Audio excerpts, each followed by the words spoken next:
who had a near fatal car accident, and she had the time and did it, and she applied the cosmic key. We're going to look at that too today. It's quite revealing. In fact, it's up here right now, so maybe we'll do that in just a little bit. But right now, I want to just kind of go over some of the inspirations I had last night to share with you. And I had just a collage of ideas on the board, and I thought if you're using your phone to take photos, you might just want to photograph it and kind of give yourself a reminder again.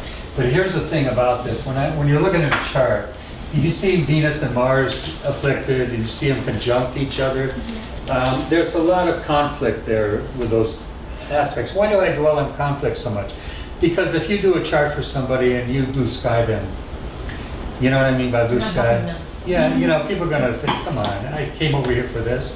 You know, but if you start hitting the chords in their life that really ring a bell, they say, wow, you know, this is so true of me. You know, I do have these kind of conflicts, and I do have this love-hate relationship. I tend to not get along in relationships because I go hot and cold. That's Venus-Mars, okay? Yeah.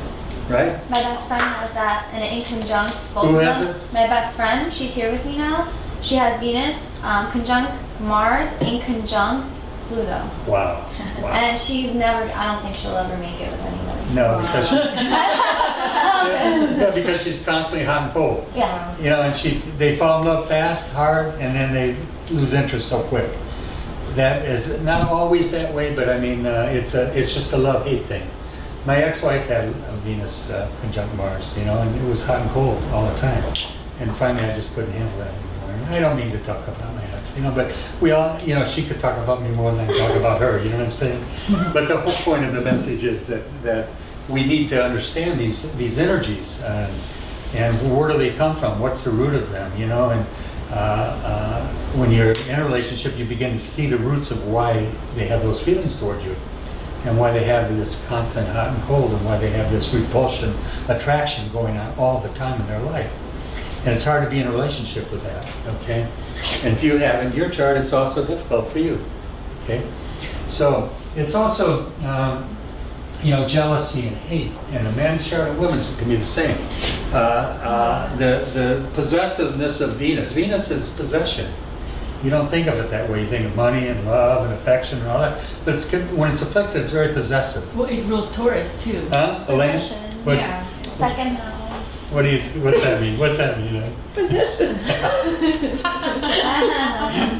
know. I'm lucky to be possessed by her. Okay. So anyway, so that can be very possessive and jealousy. Okay, it's what that aspect can be. It also represents this constant. It's also very sexual, by the way. You know, it's Mars. Okay, and sometimes it confuses that with love. People that have that, they think, oh, I'm in love because they had a great sexual experience, and that's to them love. And then when that wanes, then of course what happens? Well, there's no more love. They don't love me anymore. You see what I'm saying? Because now you know, they've lost that interest on that level, or the other person has with them. So it's a complex aspect, okay, Mars, Saturn. And so look at, and I'm kind of doing opposites. So I started doing opposites to kind of get a feeling of them, but there's not a whole lot of them. But Saturn and Jupiter is definitely an opposite. With afflictions, with oppositions, with conjunctions even, you're dealing with the past and you're dealing with the future. You're dealing with optimism and hope, which is Jupiter, and you're dealing with pessimism and fear and dread and I'm not worthy and all the negative stuff of Saturn. Saturn says I'm not worthy. That's what Saturn's always saying in the chart. Wherever you find it in the chart, you'll see some area of deprivation generally. Okay, for example, I have Saturn in my 4th house. I had a very deprived childhood. You know, I was raised in boarding home until I was 9, abused a lot, went through a lot of hard lessons in life with Saturn in my 4th, you know. And it's in Aries, it doesn't put it in a good spot because it's opposite Libra, which it's exalted in. It's in its fall, so it's hard in that sign. So, okay, but it can be manic depressive. You want to be careful about being a doctor here. Okay, people get all over your case. You start prescribing, you know, you've got this or that, or telling people what. But it is very often called a manic depressive aspect because it's extremes. It's extremes of hope and faith and optimism, and then it's the very depressed state of the opposite. It's like such an extreme aspect to have. when you see it afflicted in a chart, it really shows a lot, okay? So, the moon afflicted to Mercury, I use an example. That's, every time you see a moon affliction Mercury, it's basically, it can be immaturity in speech. You have to remember, the moon is immaturity. It's a baby in you, it's a child in you. Okay, I have my moon on a grand cross. I can talk about myself all day, see? But I have a grand cross on my with Venus, Jupiter, and Neptune. And I know that when I look at my life, I've been very immature. You know, growing up, I was a very immature child, immature adult, immature. You know, most of my life, immature in relationships. Okay, Venus. Okay, Venus opposed the moon. A lack of love from my mother. Venus opposed the moon. See that? So Venus is affection and love, and if it's afflicting the moon, it means the mother generally, okay? So there's also generally distress between those, with you and that person with affection. A difficulty of maintaining a good relationship is hard with Venus and moon. And sometimes separation. In my case, they're opposed, so it can give separation of love from the mother. You see that? Okay. So, is this all making sense? This is how I want you to start looking at charts. I want you to read them. I want you to get into them. Don't be afraid to step out there. You know, I used to do radio astrology for years, and I never saw the client. You know, they call in with their birth information, and I would put it up real quick and do a reading. Man, I'm jumping out on a limb. You know this, you're doing this too. You know, you're doing astrology. You get in the public's eye, and you stand up in front of somebody, and you make a declaration. You're either going to get cut off on that limb, or you're going to make it. You're going to survive, because you've got to know what you're doing. You got to be able to see things fast. Okay. Now, so it was good training for me, actually. You know what I mean? Because it allowed me to be courageous and speak and come from my heart and not worry so much about. You know, I told you about the one incident where a girl called in, the first call I called in, and everything I said was wrong. She kept, and I was so shattered, because my whole ego and my own, sense of worth was shattered at that moment, because I had just started the show, and I got an hour show to do this. And so every reading after that, I was struggling with myself. How could I have made so many mistakes? How could I be so wrong? You know. And the very last caller was the mother of that woman, and she said, "My daughter, I told her to call in, and she said, you know, Ron, I'm so thankful I got in to talk to you. I don't know why, but she gave you the wrong birth information. She wasn't born when she told you, and I don't know if she did that on purpose or why. You know. But all of a sudden, the very last caller redeemed me. But you know, I mean, it's a fragile thing. Your ego, forgive me, it is. You know, it's fragile. Your sense of your own worth can be shattered real easy if you're really making mistakes like that. But so anyway, and that's happened to me in the past. Otherwise too, I think I told you about the party I was doing, and everything I said. She said no. I said, you got 2 children? No. I've been married 3 times? No. You know, that's how I read. I'm just really generally right on like that.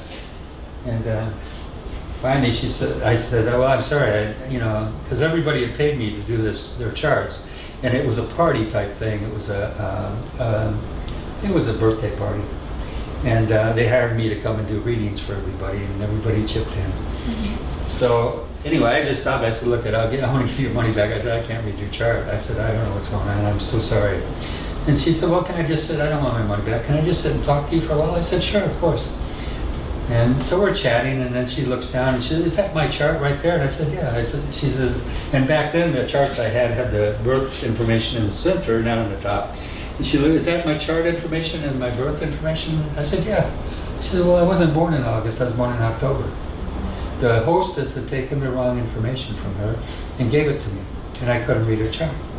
And that cleared it up for me. And I've seen this happen more than once. So be kind to yourself and recognize that maybe what you're getting is not the correct information. It's possible, that somehow the persons gave you the wrong time, especially start doing house interpretations. If they're born at 6 a.m. instead of 6 p.m., and that's happened to me many times. I forgot I thought I was born a.m. and I was born p.m. It changes the whole chart 12 hours. So instead of having Aries on the ascendant, now all of a sudden they got Libra rising. And here I'm reading, well, you have Mars in the first house, so you should have a scar on your head or in the face. You know what I mean? Mars in the first, right? No, I don't. Well, no wonder. They don't have Mars in the first house. So the more time is, this is something for you to know. The more important time is determining when you read any type of planets in houses, okay? It's real important. If you're wrong on time, you're going to have problems with that. We were doing a chart, Karen and I, the other day, and I said, this woman doesn't have this sign rising. I'm certain of it, you know? And sure enough, you know, we figured it out. It was not what we thought it was on that ascendant. And sometimes you get a feel of that when you're doing a chart, you know? Because I have a theory that most chart birth times recorded are not accurate. For example, my birth time is 9:30 a.m. on my birthday year. But I know I was born at 9 o'clock, or closer to 9, not 9:30, but I worked with the chart over years. And the reason I think this happens is, here the doctor goes to sit down and for his delivered a child. He sits down in his office and he says, okay, I got to fill out all these birth records. The child's birth time's here, it says. Okay, well, let's see, it's 9:30. A half an hour later, right? They don't do that anymore though, because Do they have to call the time? they have to call the as time soon in the as they room. have In the it? room, yeah. Do they really? Yeah, the right. It's very important. Yeah. Well, when I was born in Same thing 39, with I don't think they yeah, cared. And birth, same yeah, thing. same, yeah. That's good they're doing that. Yeah. That's really good. Yeah. So, and I remember when Andre was born, you were standing there behind him. When the whole thing was being videotaped from the front. Oh my God. And he said, oh, what time is it now? Oh, it's Dr. So it's 104. Oh, no, he said, no, it's 103. And 3 days before, I was due on August the 3rd, since you're talking about it. And because he was calculating the chart, and I was like, really, is that enough with this? Please, come up. You know, I've been running everything, but it didn't happen. I said, it's August the 4th, it's still not coming up. Yeah. What's wrong? And he's sitting there, you know, by his computer desk between the radio shows, looking at, well, you know, it all happens in due time. So this is a weird response from an astrologer, especially. And then when Andre was born, I said, why were you so weird about the time? Why didn't you tell me, like, something? He said, well, I looked at the chart and I saw that had your son been born on August the 3rd, he would have lost his father within the first year. So he was thinking to himself, if that's my way to go, well, I better enjoy his first year. Wow. But that's another testimony, my personal testimony. Yeah. Was Wow. like, Oh my God. at that time, my jaw like dropped. I said, okay. Oh wow. yeah, you can see a lot in the charts, not only your children's charts about yourself, but you can see, you know, the parents, the way they get along also on their chart. There's a lot there. And it's a quandary sometimes because I have a client in the West Coast that I've done a lot of astrological work for, and, you know, and her husband's very, very over strict with their 3 or 4 year old child. Makes him sit in the church. He's real churchy, and he makes him sit, not say a word, can't squirm, can't move. And the kid wants to be with his mother because she's not so like that. You know what I mean? He's a child, right? And he thinks the child should sit for an hour in a church and not move, and not say a word and make a sound. And you know, I said this basically is child abuse in my mind. You know what I mean? You don't treat children like this. And the child's starting to rage now. He's starting to have rages, and it's in the chart, and it shows the father's the problem. And so, you know, she wanted to take a course with me. She wanted private tutoring from me, and she started talking to him about it. He seemed a little receptive when she started talking about the charts and all, and how he needs to stop being so strict and all this. And the counsel that I've given her, she's sharing it with him, feeling that he might be open to this. And then he started coming back with all the objections. Are you going to tell me every child that was born at that particular time's got a father like me? Oh my God. You know what I mean? Yeah. You know what I mean? And then trying to disarm her from seeing it. And I said, look, you know, there's so many ways to see a chart. One of them is the person's reaction. I've done twins, I told you. I've done twins. One's got a great life, one's got a hell life. How can that be? They're born minutes apart. You know, it doesn't make sense. It makes sense if you understand that there's another ingredient in charts, and that is the person. How are they responding to life? Are they, you know, it's not what happens to you in life that's important, it's how you respond to it. If I can train you and teach you to have a positive response, which is really what the early Christians taught, all things work together for good. Boy, if that's not faith in good, if that's not Jupiter, okay, belief in good, optimism, okay, you know, and instead of accuse and fault find and be guilty, because accusing is first self-directed. That's how it all starts. It's your own guilt that makes you accuse others. It's your own guilt that makes you find fault with other people. It's your own guilt that brings down your own body and your own health and your own state of mind and your own happiness. That's why all of Zeus's message is what? Forgive, forgive, forgive. You got to forgive yourself first, though, before you forgive others.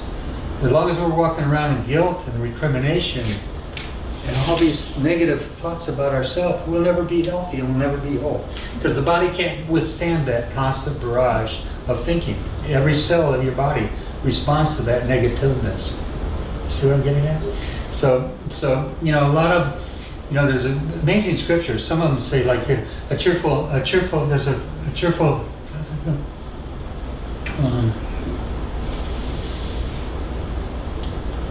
something, a cheerful spirit doeth good to the bones. There's an actual verse that says that. And I said, wow, that's amazing.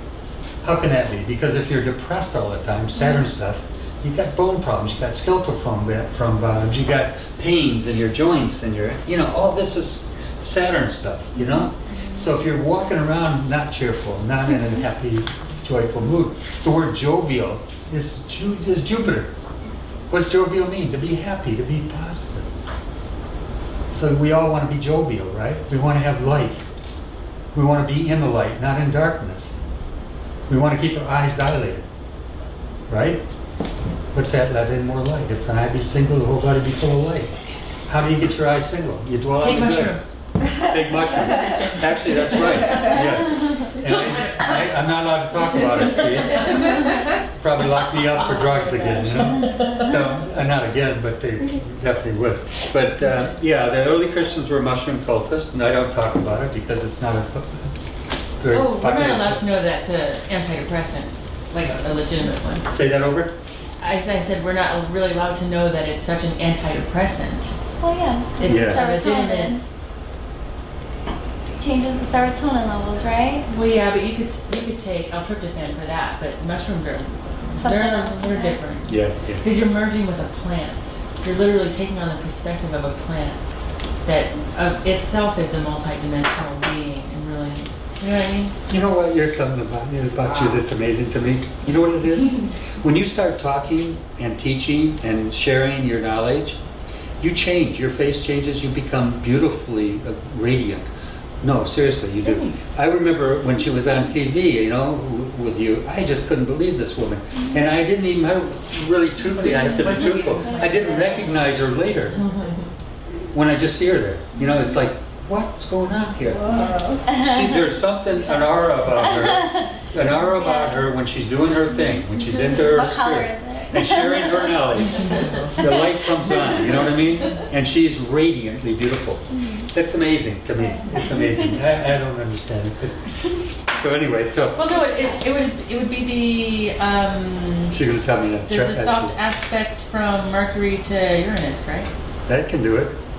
It's Yeah. just people. I That- think people just light up. When you're just something that you Yeah. love. Mercury. Yeah. Yeah. I think it's just everyone. When you're doing what you love, or you're Yeah, talking, exactly. or you're in love. Yeah, exactly. When you're happy. Doing what's Yeah. part of your purpose. Yeah. I wanted to offer you, but I won't do it unless everybody signs up. I'll offer you a one-day seminar on relationships and how to maintain and have and find, or if you're looking, okay, for the most perfect relationship and how to achieve that in your life, okay. And I can speak well because I've done well in my life. I've got the most perfect relationship anybody could ever have. I'm so blessed. But I know the keys. I know the way that it's achieved. It's simple things. I remember once being at a dance and there was a young lady sitting next to me pouting, and she was not getting asked to dance. And it was a party, just a nice party. That person's home, they had music, and everybody's dancing. And the guys are picking all the other girls to dance, and she's sitting there kind of moping. And I sat down next to her, and I said, "Let me give you a little secret." I said, "You want to have fun? You want to dance?" She said, "Well, I'd love to, but nobody's asking." Smile. I said, "Sit there and start smiling." I know. It makes a huge difference. It does. Yeah, because my friend, she never smiles. We sit down next to each other. She's always like This is this. the one with the Venus one. Yeah, Yeah. I smile. Everyone's wow. They come up to me, you always smiling. They say you have such a great energy about you. I feel like you Exactly. should try to get your friend to smile. And it always happens. But Yeah. you can't say Yeah. that to someone. Like You that can't she tell won't them to understand. smile. No, you can't, because she And won't it'll understand. also anger them. Yeah, Yeah. it will. Yeah. Yeah, Like she got it was pissed. my Yeah, it's hard to beat that. It's like, you It's have kind of like hard to Yeah, controlling. but you know what? You know, it's amazing. You're the first person that's ever answered that question. Because I know. You knew, you said it Because instantly. I do it, and I know Yeah, it makes yeah. a difference. Because it makes you inviting. Yeah, Yeah. it does. It opens the whole door. I mean, because people want to be part of that, which is what? Oh, what is? Listen to the scripture. Listen to the scripture. Seek ye first the kingdom of heaven, and all other things will be added unto you. Now, what is the kingdom of heaven? The Christians would have this place up somewhere you're going to go when you die. It says the kingdom of heaven is neither meat nor drink, but it's righteousness, joy, and peace in the Holy Ghost, your subconscious mind. It's joy and peace in you. When you're joyful and you're at peace, you attract all good things in your life. That's what makes you attractive. So that's why all other things will be added unto you. The right job, the right position, the right. I remember I worked I worked for a road gang when I got out of prison. Hard work. I had blisters to my bones. And you get up at 6 in the morning and work till 6 at night, and you come home exhausted. So much you didn't want to even eat. You just want to go to bed. And then the next morning, the same drudgery again. Hard work, sledgehammer, jackhammers. And my hands were so ulcerated because the old timers said, "Oh, Ron, your hands will get tough. Just put them in salt water when you go home. They'll toughen up." Well, mine didn't. Mine just ulcerated, and they got to the bone. You could actually see my bones. But I never complained. I never complained. I always had a joyful spirit. Sure, I was tired. Sure, I felt, the drudgery of the work. But I also knew the truth, and that is praise, give thanks, and trust in good. And don't curse, because around me all day, cursing. Everybody's cursing. Everybody's mind's on everything that's not the most holy. And I wasn't like that, and I kept my mind on finding good and dwelling on good and not complaining. And one day the boss said, "Let me see." Somebody told him about my hands, and the boss comes over and says, "Take off your gloves, I want to see your hands." I said, No, I'm fine, because I didn't want to lose my job. I was just out of prison. I needed this job. It was good pay. Hard work, but good pay. And he finally takes my hand, pulls my glove off, looks at my hands, and says, "You get your ass to the dispensary right now, and you get those wrapped up and taken care of." I did, and I came back. He said, "Ron, I'm going to tell you something." He said, "If you stay with me, I'll make you the foreman." He said, "I've never had anybody work for me like you." He said, "You never complain, you never gripe, you're always positive." He said, "You're the kind of guy I'd like to have on my team. You stay with me, I'll make you foreman. And meanwhile, you get on the flag." In other words, I get to pull off, stop all the pretty girls. That's all I did all day, because I was controlling the traffic now. I didn't have to work. I didn't have all that work. Now, I share that with you to say that there's a scripture that tells you all about this. What was the curse on Adam? Think about this. I get on these digressions, I know. But what was the curse on Adam? "You shall earn the bread by the sweat of your brow. And the woman you shall bear children in pain and anguish." Now think about this. The reason they were kicked out of paradise, beyond division, they were beyond division until Diablos came in and taught them something to do to feel divided. Diablos, divide and abolish. Until that came in, they weren't cursing. First thing they said, "It's not my fault, this woman thou gavest me. You caused it and she caused it. It's not my fault." Scapegoating, Capricorn now, okay? The goat. So what happens next? They're kicked out of paradise. First they beheld their nakedness. They were ashamed. So the guilt was directed inward before it started going out. "It's not my fault, it's the woman." Then the woman's not going to take blame. "It's not my fault, the serpent beguiled me." So you see, the fall of man occurred on that, but the curse is what I'm bringing your attention to. "You shall earn the bread by the sweat of your brow." And everyone I noticed in those hard-working, dastardly jobs that earned their bread by the sweat of their brow, most all of them had cursing on their breath all the time. They were constantly, their mouth was full of cursing and accusations, hatred, actually. There was so much of it. So all of a sudden, somebody comes into that environment, as I was aware, and I'm not doing all that. I'm praising, I'm finding good, I'm not dwelling on all this negative. What happens? I get promoted. If I'd have stayed with them, I would have got the top job with them. Okay, and every company I worked with, I ended up vice president of the last company I worked with. And why? Because it's what you're putting out here. So seek ye what? The first the kingdom of heaven, and all other things will be added unto you. Is this all making sense? Okay. All right. So we got to get back to the first principles. You're dealing with clients. You listen to what they say. Don't always talk. Sit and listen. Let them talk to you. You're there to heal them. Who do you think seeks a physician? People come to you for a reason. They're looking for answers, believe me. It's either their relationships, their money, their jobs, their whatever. They're not happy about something. And they may have a good face on, but almost everybody, I said to my wife, everybody's got their stuff. Really, I've got my stuff, you got your stuff, we all have our stuff. We carry it around, right? But when someone sits down with you, as my clients do, and they start talking, I told you about Phyllis. Every time she talked about her husband, I'm just fed up to hear with him. I'm just fed up to hear with him. After about 3 of those, I said, something's here. There's a problem in her body. Because the Word is made what? Flesh. So I'm listening to her, and I said, Phyllis, I'm going to ask you a personal question. Don't be offended by this. I said, but I'd like to be honest with me. I said, when's the last time you had constipation? She was shocked. How could you know that, Ron? I was in the hospital with it. It's so bad. How could you know that? You're just fed up to hear with him. The Word is made flesh. And the more feeling, emotion you have when you say it, the more power it has, right? I could give you so many examples of this, but let's not go that direction. That's a whole other subject about the Word. Read my book. If you haven't, most of you have, I'm sure. Whole chapter on the power of the Word. Okay, so can you believe we got off on that tangent? Look at this. So, moon reflecting Mercury. Is that where we were? Yeah. Okay. It's immaturity. My friend Percy John Newton, who taught me, basically got me into astrology, an old black man in prison.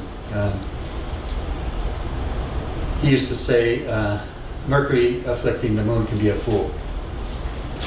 Now that's harsh. I have that. Okay? It's okay. No, I said it can be. I didn't say it is. Okay? And the reason is because under emotional sway, under heavy emotional duress, the mind and speech become sometimes immature. Okay? Not in your case, because I've watched you on the way you work and the way you speak. It's good. But there's something that in your lifetime you may have dealt with in some periods where the immaturity of the moon and the Mercury, the mind and the thinking, are running at odds with each other. The other thing with this is that this affliction is something that comes from emotional stress. For example, I have Mars Mercury affliction. If I get angry, I curse. You got it. You got it. And my wife say, "How can you? Your students are here. You now." Because once I get mad, I don't care if I'm in a room of 100 people, and I don't care who hears me. I get angry. I usually come out with words I wish I hadn't said. It's just Mars is so angry, it clouds the mind. And my speech becomes very jumbled. I don't think clearly. I can't speak right. All because of Mars anger. So you'd say, well, Ron, you know that. Why do you let it happen? I don't know.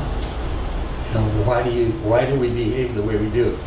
Even when you know something, when do we reach a point in our life where I'm sure I've toned that down a lot in my life, but there's been times in my life, if somebody really provokes me and gets me really angry, and a lot of things I have Mars square the Sun as well. That's a spirit that can be angry, okay? It's very conscious too. And I used to kind of curse my anger. I thought, why am I so angry? Why do I have this temper? But I also recognized something. It preserved me alive in 9 years of imprisonment. It kept me alive. Because my response to any kind of provocation was so raging angry and so harsh and so willful, because my son's squaring. Nobody messed with me. They feared me, if they had to fear me. I'm a nice guy. I always tell people, I'm a nice guy. Just don't press my buttons. Don't get me in that place where you see that side of me, because I don't want to unleash it. But it saved me alive, because in 9 years of imprisonment, in those years of imprisonment, nice guys finish last. I say, you don't, you excuse don't do that, please don't do that. That doesn't work in prison. A smack upside the head might though, then they understand me. So what seems to be something negative can also be positive. I've often told people, you look at a chart and you say, this child is going to be a real challenge. you know, they're going to be fighting, there's going to be a lot of conflict in their life, they're going to be constantly starting stuff, and you say that's bad. But the same child grows up and overthrows the dictator, then he's a hero. Or he goes to war and he fights and wins and he helps defeat the enemy. He's a hero. All of it's energy. It's not necessarily good or bad, it's how we use it. Making sense? So, you know, we have to recognize that there's two sides of everything. There's two sides of the coin, as they say. Okay, so another thing with Mercury, Mercury rules your brothers and your sisters. If you see afflictions with Mercury, usually there's afflictions with, or conflict with a brother. Now, in a moon affliction like you have to Mercury, very often it'll be a mother and a sibling there'll be conflict with. Denise? Is that absolute? Do you have other brothers, sisters? No, I'm an only child. Okay, so you don't have it. Very often when you have a Mercury affliction to the moon, you'll see... I yelled at my mom a lot growing up. Yeah, you had the conflict with her. With my mother. Yeah. But that very often it'll also be a brother or sister if they have them. Okay, there'll be conflicts between the mother, the moon, and the sibling. Okay. Again, it depends on the whole chart, but that's the potential of that meaning. The other thing is that Uranus rules uncles. Okay. So if you've got an afflicted Uranus in a chart, you probably have had some challenges with that. Karen, I know that Karen's still there. Are you there? I was looking at Karen's chart last week, and I was going to share the story about your uncle. Is that okay, Karen? Yeah, that's fine. Huh? That's fine. Okay. So I'm looking at her chart, and she's got. Can you remember the aspects? Mercury's, Uranus. Yeah, Uranus, where my sun, no, not my sun, Neptune and Venus, running in my sun and Mercury, Jupiter. So I'm looking at the chart. I thought it was a T-cross, wasn't it? Yeah. And I said, what's going on with an uncle? And, it just came out, that's what I said to her. What's going on with an uncle? And she says, my God, Ron, she says that my uncle died, 4 months ago? No, he died about a year ago, but he was, none of the family knew he was dead. He was flipped away. Nobody had any contact with him because he lived in another province of his life. And he passed away, and he was even more than 4 months before they finally found his family members. And that family member actually probate to the state because he didn't have will. Okay, so here's the challenge with this whole thing. Yeah. He died, a year ago, but it took 4 months to figure out who his family was because they didn't have any way to find out where his probate, take all his wealth, what they're going to do with the money that he had and things like that. And they finally located the family members, and then they probated the will. Your sister did, right? No, my cousin probated the will. Your cousin? Yeah. And she released some of the money to all of us who were entitled to, a share, an equal share. Okay, And, now. Okay. So then the brother, her brother, two of them, right? My brothers, yeah. They get upset about the probate and the money, and they don't even know the uncle. They never met him. But here this gift comes to them, $2,500, right? And so they become very ugly and demanding and want to see all the court and the papers, and which they have no right to see. And then they start accusing everybody for defrauding them or not. Accusing me too. To do what, honey? Yeah, accusing me, brother accusing me, Yeah, accusing even her. Yeah. So all that's in the chart, but what I said was, what's going on with the uncle? I knew there was a conflict. And there was Mercury involved. I knew it was something to do with the brothers, sisters. And it all spoke so well to me, and she hadn't mentioned anything about it. But all of a sudden, as soon as I said, what's going on with this uncle? There's a problem with an uncle. And he died a year ago, but they didn't even know for 4 months anything about who to probate the money to or what to do with it. So anyway, so now they're getting some money, and now the brothers are raising hell because they feel somehow they got cheated, and there's a deception, and there's not, because the lawyers are handling it. They had to keep some of the money back because of what, Social Security money he owed or something? Taxes owed by, whole amount that had to be taken out of the state first, right? Yeah, so the brothers are upset because they think that they're holding money back from him. Anyway, share all that to say, Uranus rules uncles. Why? Why? Don't ask me. You would do that to me. I know, it just does. You know, I told Karen to get a book. It's called the Rulership Book. Because it starts with the letter U. Okay. Oh, good, fast. Good, very good. Well, what about aunts? Is that just the most? It's same. It's also Aunts and uncles, yeah. And why I picked uncle, I said uncle, because my spirit said that. Because the second vowel is A. Do you think that? I'll get out of trouble with her up here. Yes, yeah. Do you think Saturn and Uranus in the second house means the possibility of inheritance? Because it's Very much so, yeah. Why, do you see somewhere along the way? Yeah, well, I mean, I have the Saturn conjunct Uranus in the second house. Yeah, it can be that. And because Saturn rules an older uncle or somebody. For old money. Yeah, good, exactly, all that, yeah. So, very good. I like that old money. Well, it's my chart. I'm trying to find out. You're looking for that money, right?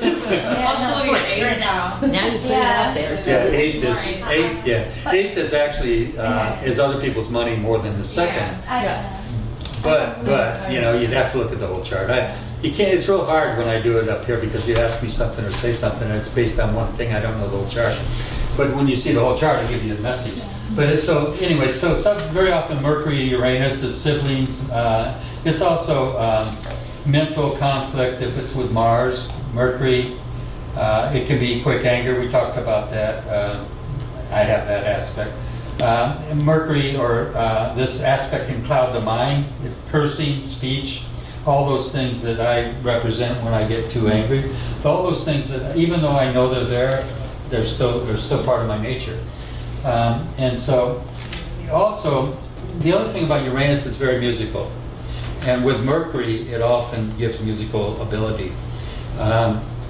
It's a higher octave. Uranus is a higher octave of Mercury. So that just came into my mind. Maybe that's why it's uncles. Because, siblings, maybe it's like the higher octave of siblings. I like that. That's good. It's the only thing I can come up with. Trying to rescue me. I can't help it. My brain's like, I gotta figure it out. Okay. But that's what makes good astrology. I mean, to see these dimensions and possibilities and relationships. That's what it's all about. So, eccentric Mercury and Uranus together in the aspect, if they're afflicted, it can cause problem because they're rebellious. It can give a shock, surprise, radical thinker, somebody that shocks you with their speech. Uranus is a shock. It's sudden, unexpected. Humor is basically based on shock. Did you know that? Yeah. Yeah, so what shocks you? You don't expect something. All of a sudden, bam, you hit with a total reverse idea of what's being said, and it shocks you. It shocks the sensibility. You say, whoa, that makes you laugh. Shock is like the child that you go, boom, and they laugh. You've scared them, you've shocked them, but why do they respond with laughter? They may cry, but they also very often will laugh. Also because it's nervous reaction to Uranus, nervous. Beautiful, beautiful. It is, absolutely. That's a good explanation of it because Uranus is a very high energy nervousness. It represents that. It also in drugs, Uranus rules the speed and hallucinogens, all of these new age stuff, a lot of the stuff that's in there. The sleeping drugs are Neptunian, okay? The somnambulistic ones, so when you take to sleep or feel kind of deaden up your body, those are all Neptunian. Okay, so, all right, let's see. So eccentric, rebel, shock, surprise, radical thinker, all that's Uranus and Mercury. And Uranus alone in a chart, if it's really powerful, can also represent all that, just alone. Okay, here we talk about Neptune and Mars. Night, drugs, alcohol, sleep, all that's Neptunian. Mars, fear, worry, danger, all that can be an affliction. It can cause danger to oneself or others with alcohol, or falling asleep at the wheel. That's very Neptunian. The first thing I did when we looked at this chart was, He has that in his natal. yeah. So what does that give? A proclivity towards those things. And he called me last night saying I almost fell asleep. I was driving. I was so tired. Last I was like, why night? didn't you call me? Yeah. Wow. Weird. I was like, why Yeah. don't you call me? I've seen it so many times. Yeah. People die that way. That's yeah. Yeah, that's an aspect that he has. He's got to be aware That's all of. I know. Okay. Also, this is. I've seen this aspect, and I had a person come to my class one time with his son, who was a doctor. I might have mentioned to him, and Neptune rules night and rules behind you, things you don't see. Okay, you remember it's Pisces, it's behind the first house. It's kind of things that come up on you from behind. And he had a heavy affliction, Mars, Neptune affliction, to the 12th house. And I said, you've had some, and Saturn was also involved in it as well.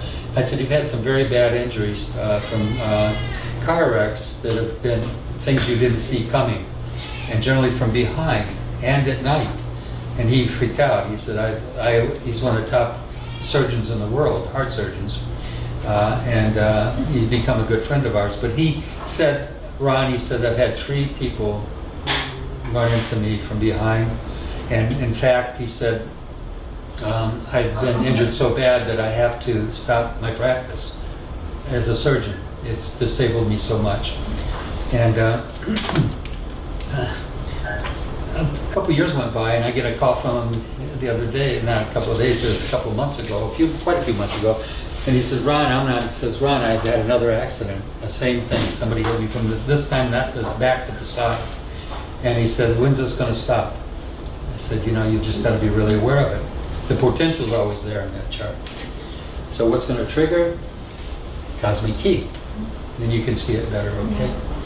All right, so let's go through some of this. Pluto to Saturn afflictions. Pluto rules sex, it rules secrets, things you don't want others to know. It's and Saturn is skeletons in the closet. Okay? It could be, it's the denier, the scapegoat, blaming others. It's Saturn is always I'm not beautiful, I'm not good, I'm not this. It's like somebody that some people actually try to endear themselves with others, particularly in relationships. Oh, I'm just a bad person, but love me anyway because I'm a bad boy. You know what I'm saying? But in fact, that's Saturn talking. I'm not good. And it's very self-prophesying usually, because if they're constantly affirming that, they're going to act out on that, okay? So beware of that kind of relationship.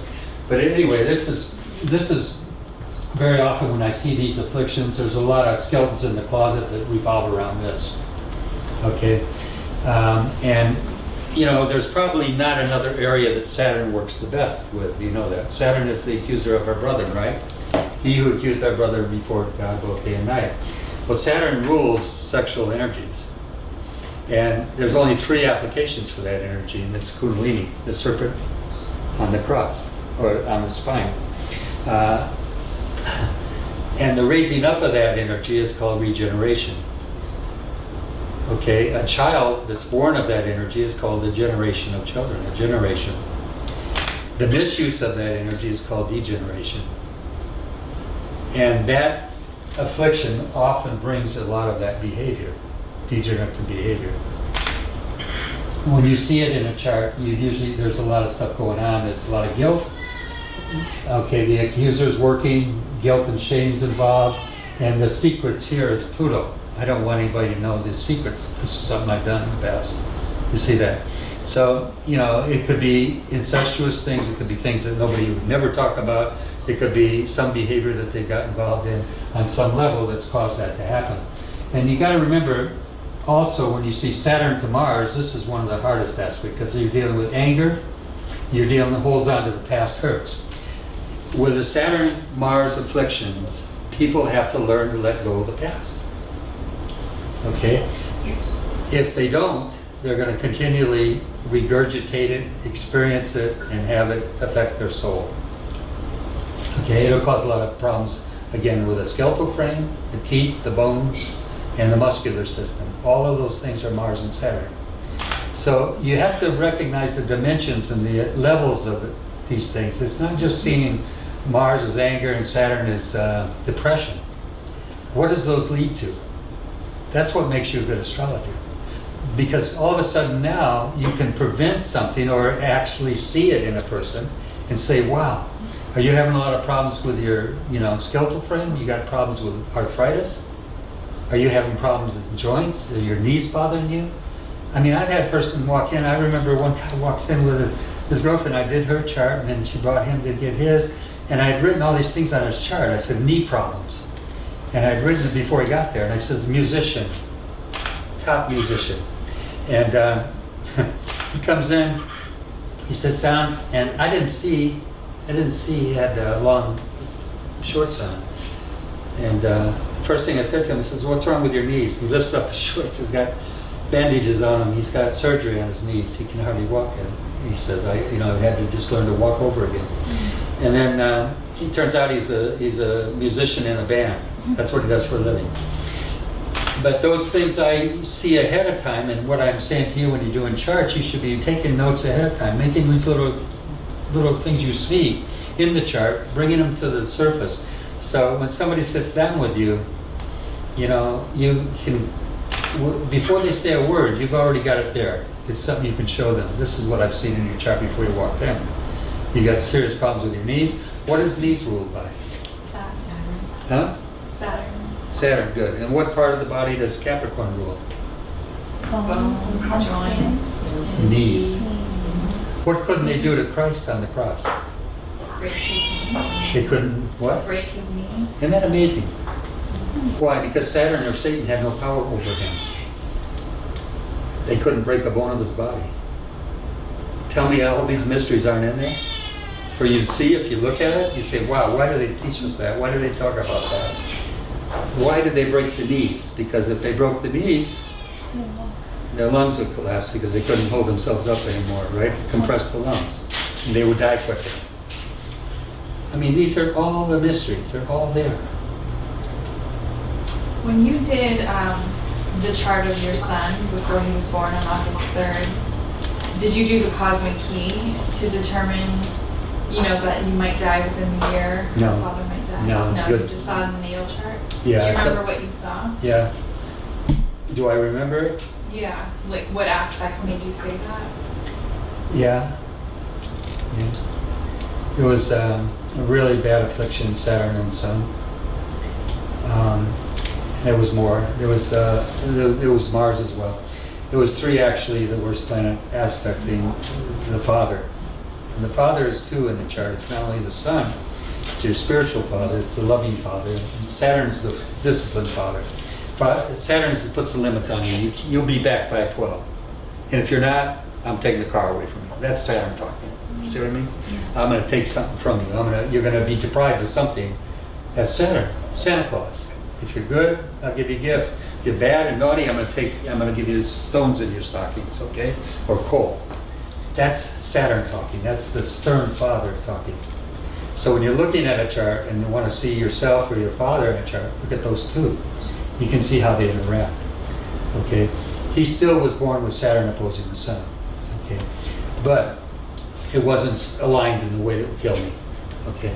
But what it did do was give a rebellious, very willful child to discipline. To this day. I remember once trying to spank him. Impossible. I mean, that kid fought me like, my dad would kill me if I'd done that. Do you remember going from Disneyland back to Dana Point and you wanted to put him in the car seat? You said you're going to stay in the car seat with the seatbelts. Like, never worked for Andre. Never worked. He yelled the whole way for an hour. It was like, for an hour. I know. It was Strong-willed. He's Leo. He's going to fight you to the end. That Sun and Leo opposing, Aquarius, Saturn, So, it's interesting too because Saturn and Aquarius again describes the father, right? Aquarius rules astrology and all the stuff I do.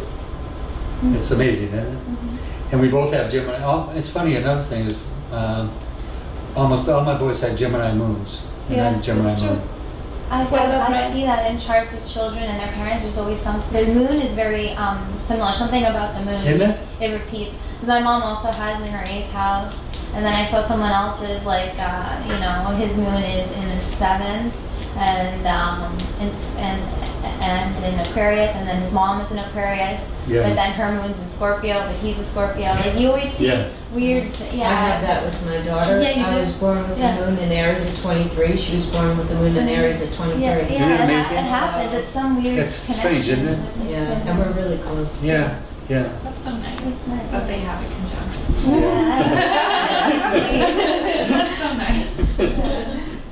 I get something behind that. I was just thinking. I got that. There's an double intender in there. Anyway, so just like I said, last night I got inspired to just put this up here. So remember Mars Saturn, especially in your women, in your relationships, recognize that immediately in a man's chart. It's somebody's going to hold on to hers. It's going to hold on to him. He's going to not let go. And that word, you always and you never, is going to be part of your life. Okay? You know, I mean, we do it anyway. I say it to her sometimes, you always, you never. I mean, that's part of it. But it's the destructive words. I didn't forgive you then, and I'm not forgiving you now. It's the worst word you can use in a marriage, in a relationship. Because it's constantly bringing up and dredging up the past. But if you keep doing it over and over again, I'm going to dredge it up. You know what I mean? If you don't put the cap on the toothpaste over and over again, I'm going to tell you. So no, the point being that that's part of our language in our life, in our marriages, and our unions is you always and you never. But it's very destructive, especially when it's used hurtfully in a way. Okay, so that's anger, holding on to the past. Beware of that. If you add Pluto to this, then you've got something to worry about. I know I tell my students that all the time, but you know, I just know it. I've seen it over and over again. Okay, the sun to the moon afflictions. That could be a full moon, semi-square, cross, right? Yeah? That's square. But you know what's interesting? Yeah. It's the will is in war with the habits. Okay, it can be addictive. Okay, so people that have that should be aware. You obviously. Well, Saturn undescended, that's why. Oh, you got the discipline. Yeah. Yeah. Yeah. Yeah, and that keeps the battle down a lot. The thing with sun moon is the moon is the comfort. See, the mother, going to the breast to get suckling. It's I'm crying. I want nurturing. That's what the moon's about. I want to be mothered or loved or nurtured, and that can come from food. Okay, particularly milks and creams and milkshakes, all that stuff that we like. That's very much the moon. Okay, Oh, so maybe that's why I'm lactose intolerant. you're lactose intolerant. Yeah, that's weird. Kind of, yeah. Yeah, it I is. don't like dairy. I hate it. Isn't that amazing? I can't even get me go near it unless certain things, but Yeah. I'm like repulsed by dairy. Yeah, well, your spirit, your son's fighting with that moon. It's like, It's not really good for you anyway. I know, but it's just weird. It's just natural. So you're just lucky. I'm just like. So weird. So very often people that have this aspect too, you need to really. I'm sorry. Jan. That's all right. No, and we're all sharing it. The thing with that aspect is it's a conflict between the will and the feelings, the will and emotions. Generally, the moon rules because the habits are hard to break, and the will to change those habits is a battle. It's like people that are fighting weight. What are they fighting? They're fighting their desire for food as opposed to their will to stay on a diet. Okay, it's a battle all the time. What about moon afflict Venus? Oh, did that you fit? didn't get a lot of love from Yeah. your mama. Or it could be smother mother. I have that. I told you opposition. What aspect is making opposition or It's square? a square. Square? I think oppositions are worse because they tend to bring a separation effect. Well, I have the moon opposing Mars and then moon square Venus. Moon opposing Mars, squaring Venus. And then Venus squares Mars. So you got Venus, Mars, Moon, T-cross. Well, you can leave. Bye. Oh my God, imagine. Wow. That's a hard aspect. That's a hard aspect. That shows a lot of emotional conflict in relationships. Okay? Forgive me, that's for the Venus, right? Yeah. And Okay. with Mars But sitting in Venus, seventh, Venus represents the throat and the kidneys. Good, Right. good. And Now then- we're getting on the other level, which is important, because you're getting now on the physical level. That's why I want you all to do that, always. Don't just look at the emotional side of that. Where does it translate itself into the physical form? Very good, I like that. Yeah, I'll look into it then. Okay, so those are areas that need attention. I have Venus afflicted in my chart, okay, a grand cross, okay? Neptune, Jupiter, Moon, and Venus. So, you know, I had to get to an age where it affected me. Because when I'm young, I'm vibrant, you know, you just can handle a lot of things, you can throw off a lot of things. And, but I ended up finding out I had diabetes, type 2 diabetes. Venus, I love sugars, I love sweets, I love The all that. pancreas. So all those things start getting affected after enough time in our body gets older, we start to see those Yeah. things happen in our Yeah. life. The other thing is that it's controllable, because I went back after she put me on the Atkins thing and I said, "You're no longer diabetic." I said, "Really? Yeah. How can that So be?" like the moon affecting Venus can make you addicted to like sweets. It's, yeah, because we're dealing with the moon is compulsive. And you're trying to nurture and feed yourself. And finding affection through the sweets, yeah. Isn't it interesting when we love somebody, we bring them chocolates? I've always hated sweets. You did, really? I've never, I mean, not hated, I just never really liked. Yeah. Which is interesting, because you got Venus, Mars, and The moon. only a Mars, Venus Fourth house, was... he said, right? Well, Venus is in the fourth. What sign? But here's what's funny. Aquarius. What is the planet that would say hate? Yeah, the Mars. Mars. And what has she got doing to Venus? She hates sweets. And See, so we hate sweets now. You actually said your chart. Yeah. I hate sweets. Mars afflicts Venus. Mhm. That's another thing that you'll learn when you start doing this with clients. People talk their charts all the time, So but they don't know it. I have a disliking for sweets because of that. But your words were what? I hate sweets. Yeah. But that's Mars speaking. Well, Mars really, or not Mars, hate just indicates disappointment. So I've been disappointed in sweets because everybody overplays it for me. I don't know. You know, but you're very conscious of, you know, of all this. And you know, one thing getting into this world, I find that all the early metaphysicians, okay, all of the early astrologers, they were into alchemy, into diet, into food and what it did. Herbs, it was part of it. You know, you go back to the early Wicca and the so-called witches, you know, they demonized them, but they were herbalists. They walked around with forked sticks. It's where you got their brooms from, the so-called brooms, of flying around on brooms. That's where we got the Christmas tree from too, right? I didn't know that. Tell me that. The tree, the bunny, the egg, because they're the pagan and the Wiccan holidays are kind of like around the same Oh, time. that's as true, the- yeah. Because they celebrate the changes of the season. Yeah. And so apparently, just from something I read, I don't even know where, the Christians took the symbolism from the pagans of the Christmas tree, the Easter, the bunny, the egg. Yeah. I can't remember what else. Well, the egg, I think, came from, we celebrate around Easter, which is the, But the egg represents fertility, which represents spring, which represents solstice. it also represents the breaking out of the tomb. Okay. Yeah, Christ came out of the rocky tomb. Mhm. What is an egg? It's like a shell of rock, and then the new life comes out of it. And It's very simple. that's also a symbol for Passover. In Passover, and Easter always follows Passover. Right? But And isn't the egg, it, I didn't know that in the Jewish religion. The egg is considered part of that. yeah, the egg, so you have a Seder plate Yeah. when you have Passover, and the egg is usually in the middle, or it's at least on it, and it represents like the cycle, you know, The rebirth. cycle of the world. And if you think about it, you know, it happens around spring, so Right. it's kind of like which the is beginning. a pagan Yeah. type of, because it's And also, yeah, there's so much here. Lamb is typical. That's Aries, the lamb. You know, we went to visit. We went out Easter and had lamb, at a great Greek restaurant, a lamb shank. I mean, you know, things you do and you don't even realize what you're doing sometimes. You're in tune with it. It's kind of like you're in tune with that type of year. And then we went to visit Bouquet, who you met here. And we went over to her house a few days later, and guess what she serves us? Lamb. And she never serves lamb. She says, I don't know why I did that.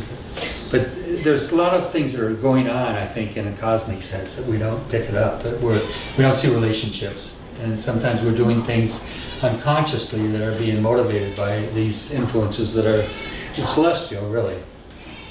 So let's go on, let's look at some of this. We talked about that. Moon is pure absorption and receptivity. It's colored by aspects. This is real important too. The moon is pure absorption. It's pure, it's like subconscious. It's taking everything in. All the influences that are put into it are coming from something outside of itself. And I see the moon that way. That's why the moon's aspects are so important to understand. Because that's what's giving that moon its meaning and its interpretation in a chart. So I guess we did all that. Oh, I mentioned this Mars, Neptune, and Saturn, Neptune is often a hypochondriac. I couldn't spell it. I don't think I spelled it right. I thought you'd forgive me for that. But anyway, it tends to give us hypochondriac. What is imaginary problems, okay? Every little pain of Mars becomes, oh my God, I think I might have cancer. Or I might have this or that or that. That's Neptune speaking. So it's paranoia? Yeah, very much so. Did you say you had someone that had this aspect, or you had a client? I've had a lot of clients with that, yeah. Were any of them like sleepwalkers? I am. You are? Yeah, I was sleepwalked till I was 14. In fact, I was living in a Baptist boarding home as a child, and I would walk in my sleep all the time. In fact, I got into their mercure cone, iodine, and drank it when I was in a trance sleep. And had it all over my lips, and they said it could have killed me. But I mean, I was doing these destructive things even, in my sleep. Yeah. And then I wet the bed till I was 14. I had serious emotional problems from my abuse, You think, did you have a bad aspect to Venus because the bedwetting and the kidneys and... Grand Cross with the moon, the mother, the lack of love, infection, Venus, Okay. and Jupiter, which is also there. And Neptune, which is sleep and rules all that, is on that cross. Okay. And there's so much here. And so, all these things I had to deal with as a child. And I remember in the Baptist home, if I wet the bed, they'd humiliate the hell out of me. They would make me take my sheets into the bathroom and wash them out in the toilets. And punishment, yeah. And the kids would all make fun of me. I got abused so bad by the other kids. I wouldn't even go there. I mean, it was like a horror story for a child, Until I was 9, I was in there and my sister with me. And they'd beat the hell out of us, with a strap. But I remember the first time I figured that one out, how to beat that one, was I put on corduroy pants. Yeah, I had corduroy pants, and I remember putting them on, and they whipped my butt, and it didn't feel anything. I thought, wow, I'm going to keep these on all the time.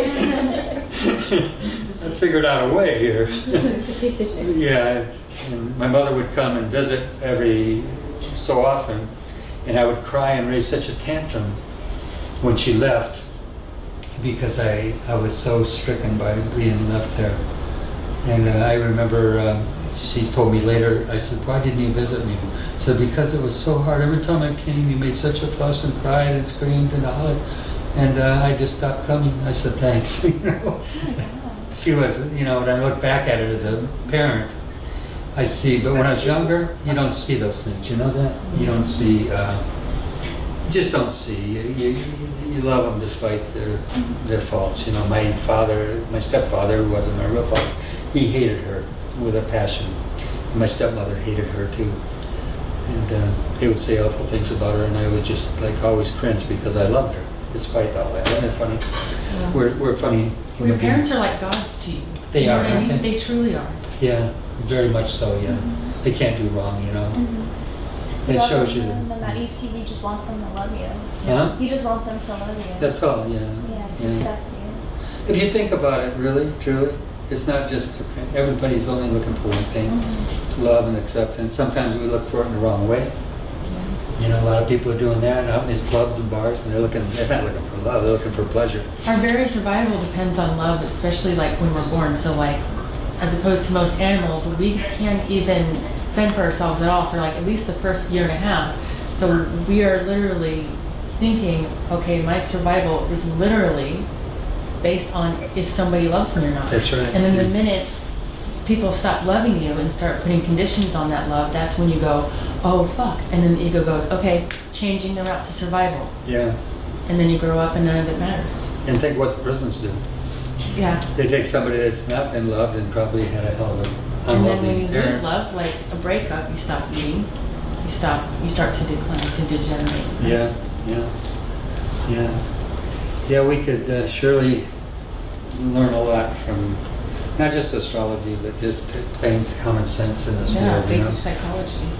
So, all right, let's let this go. Oh my gosh, it's 1 o'clock. Okay.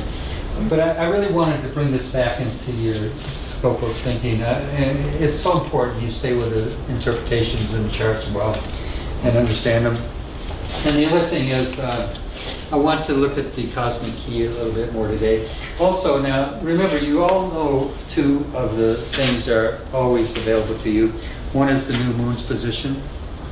If you don't have that, please get the new moon chart. The new moon, did you all get these? You all have them, right? I'll take one. Okay. I'll take another one. Okay, if you need extras, that's okay. Thank you. I keep one on the desk, keep it around you, you know, like, because it's real important. Oh, here's Tammy, I see, she's outside of my wife. So that is available always, and it only moves a degree a month backwards. So if it's in Aries, let's say it's Taurus, I think it was 6 degrees Taurus last month, and then it's 4 degrees of Aries the next, you know, it goes backwards in the new moons. So they don't change too much, so you know roughly the degrees they're in. The other thing is you always know where transit Saturn is. That's so easy. It's about 27 Sags now, isn't it? Yeah. Somewhere there. So these are things you can, right away you've got 2 of the cosmic key factors already in your mind. You know them.